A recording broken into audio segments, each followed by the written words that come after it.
Ada apa? Bapak diminta menghadap Presiden. Sekarang juga. Sekarang? Siap, Jenderal.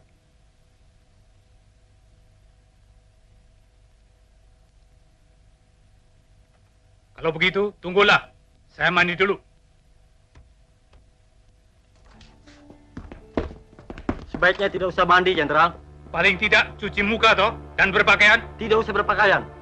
Lancang kalian. Tahu apa kalian? Jadi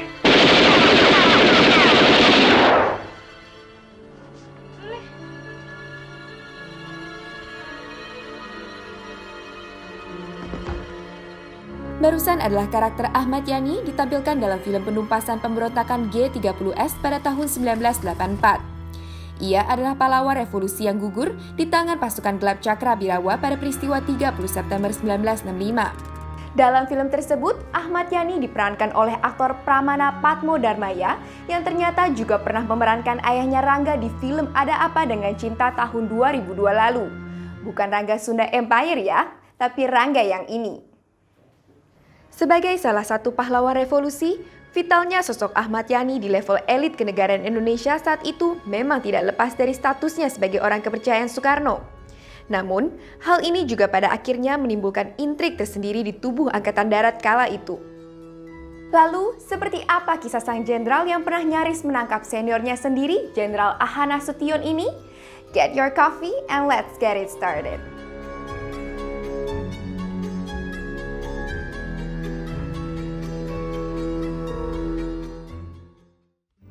Ahmad Yani lahir di Desa Jenarwetan, Kecamatan Purwodadi, Kabupaten Purworejo, Jawa Tengah pada 19 Juni 1922. Ayahnya bernama M. Wongsorejo dan ibunya Murtini. Yani sendiri merupakan anak laki-laki satu-satunya di keluarga ini. Dalam biografi berjudul Ahmad Yani, sebuah kenang-kenangan yang ditulis istri Yani, Yayuk Ruliah Suto Diwiryo, disebutkan bahwa Yani sempat berganti nama beberapa kali. Awalnya, kedua orang tua Yani menamainya Ahmad Yani.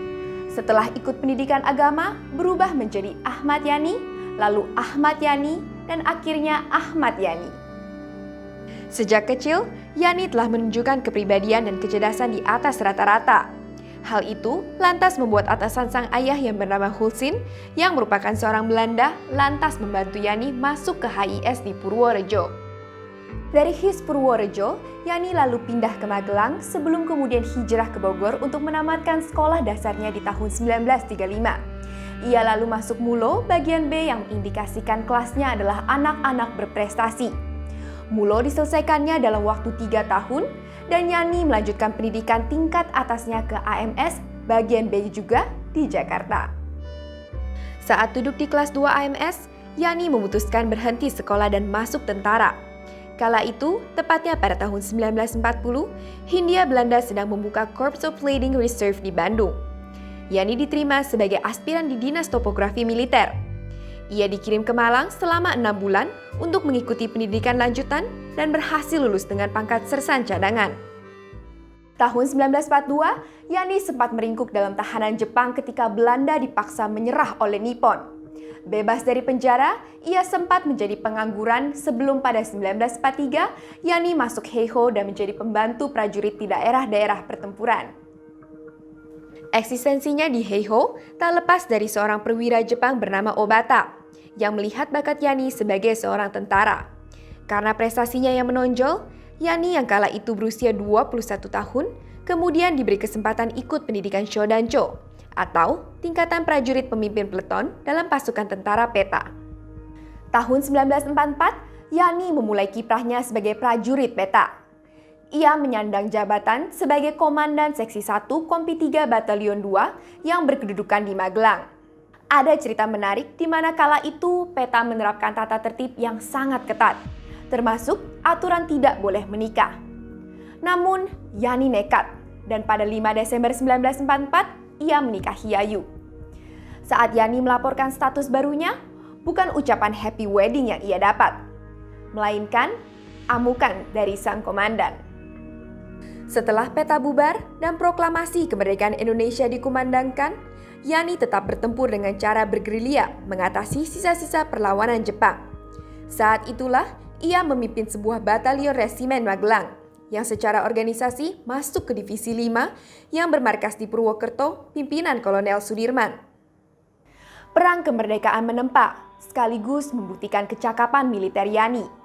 Ia dan pasukannya sukses meredam agresi militer Satu Belanda pada 1947 dalam pertempuran di Desa Pingit, Temanggung.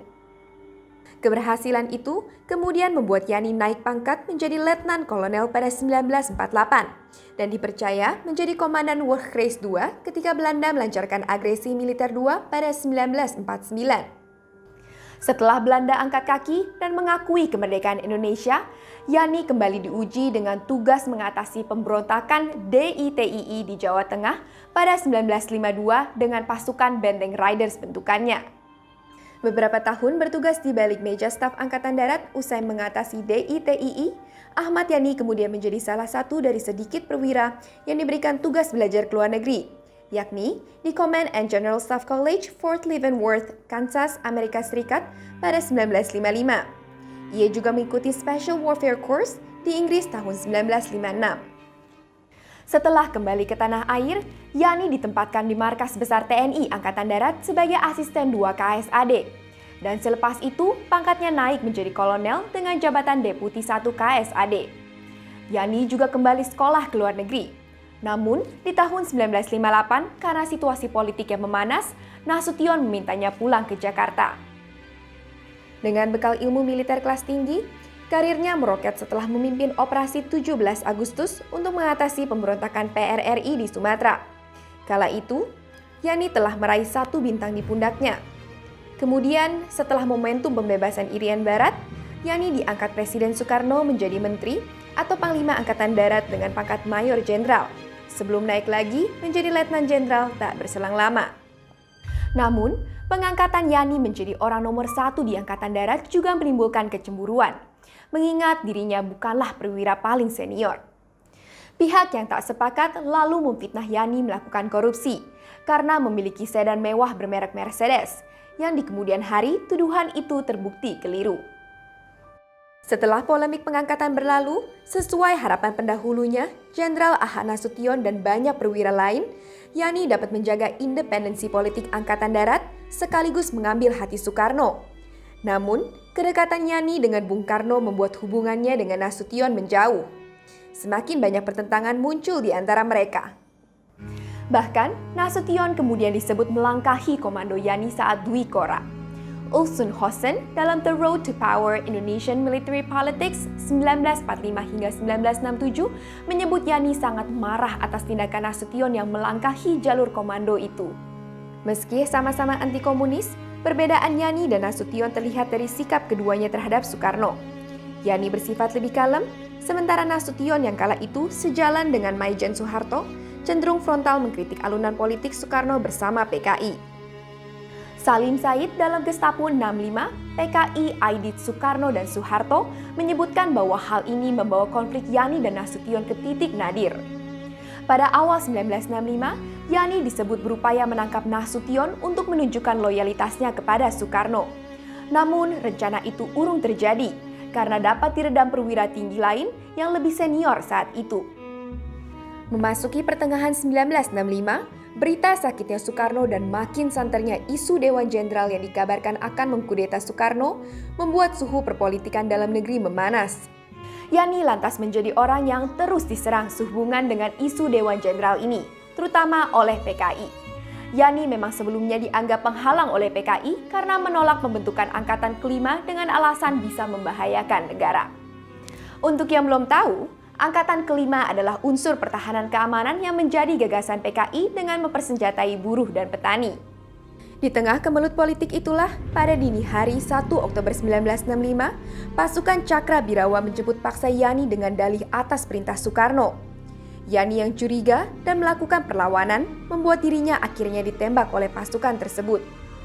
Ahmad Yani kemudian dibawa pasukan itu ke kawasan Lubang Buaya, tempat 6 pahlawan revolusi lainnya juga gugur.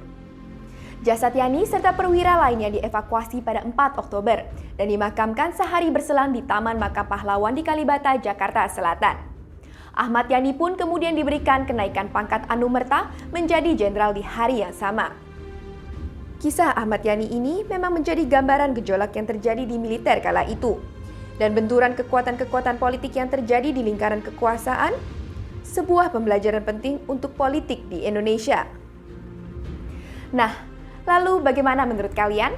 Seperti apa sejarah Ahmad Yani ini harus dimaknai? Berikan pendapatmu. Terima kasih telah menyaksikan video ini. Jangan lupa untuk patuhi protokol kesehatan dan pakai masker saat keluar rumah. Jika kalian punya saran atau masukan, bisa tinggalkan di kolom komentar. Jangan lupa juga untuk subscribe, like, dan share video ini. Serta kunjungi pinterpolitik.com untuk dapatkan berbagai artikel dan analisis keren seputar politik terkini. Sampai jumpa!